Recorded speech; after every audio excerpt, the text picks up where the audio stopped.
सबैलाई नमस्ते।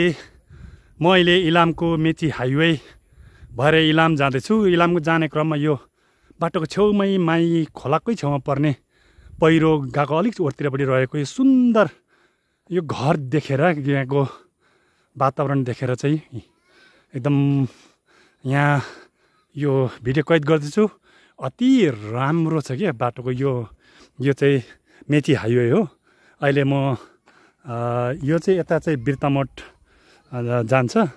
अनि अब यो चाहिँ हाइवे सिधै इलाम हुँदै पाँचथर ताप्लेजुङ जाने बाटो हो। यहाँ चाहिँ अचम्म कुरा, नेपालमा अहिले सयपत्री फुल तिहार आइसक्यो, सयपत्री फुल कहीँ फुलेको छैन कि। यहाँ चाहिँ यहीँ पनि सयपत्री फुल यति मजाले फुलेको छ। घर पनि बहुत सुन्दर चालले बनाएको रहेछ। अनि यहाँनिर चाहिँ हेर्नुहोस् न, यहाँ पर फुल कसरी फुलेको छ।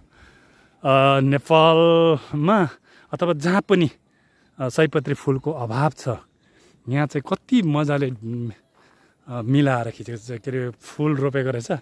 तर सिजन ठ्याक्कै गनेर राखेर कहीँ पनि सयपत्री फुल फुलेको देखिँदैन। तर यहाँ चाहिँ सयपत्री फुल निकै मजाले फुलेको रहेछ।